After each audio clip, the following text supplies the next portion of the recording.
You might be wondering what this is. It looks like a little tiny ukulele case, but no. Let's take a closer look. I'll slide this thing back and open it up. And you say, oh, it looks like a medical scale. Well, almost. Except for the strings. This is actually a very old scale. It's got a single pan.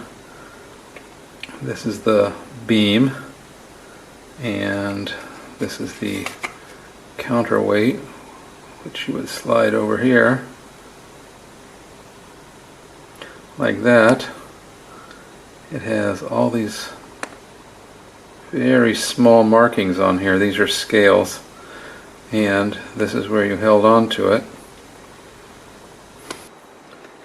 So you would hold it here, and then you would read, and this is terribly accurate. You could read when the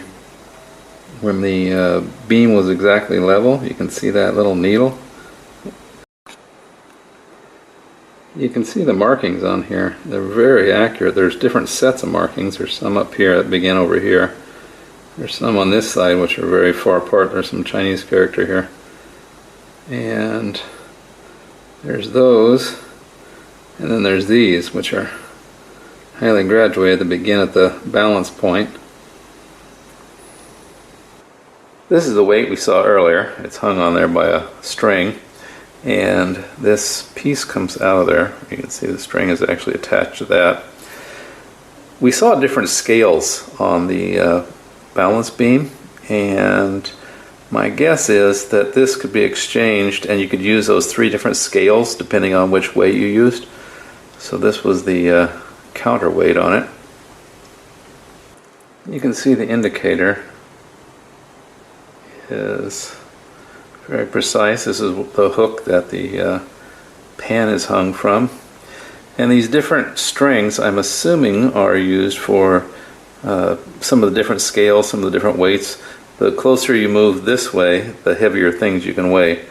This is the one that seems to work with the weight that was in the that was supplied with it.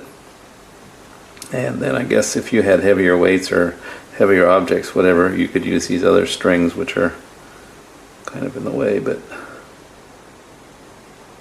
this is the pan. It's just a piece of brass or copper that's been hammered into a form. The strings again are not original, but that's it. This is the case, and it looks like it's made out of like a palm tree or a coconut tree or something, kind of woody material, but not really wood. And you open it by moving this slider up, and it's just carved out in here. There's the pan. Pan goes underneath, the beam's in here, and the counterweight's in there. And the other side is just carved out to allow for the beam and the counterweight. Doesn't weigh very much. And this is how it was held in use. You would put something down there on the pan, and then you would slide the weight out, and by the markings we saw, you can exactly measure how much weight is sitting in that pan. And right now you can see it's very close to neutral. If you look at that pointer right up there, it's just about neutral. Could be adjusted a little bit, but these were terribly accurate. Okay, well that's it for opium scales. Hope you found it useful and interesting. Or at least interesting, maybe not useful.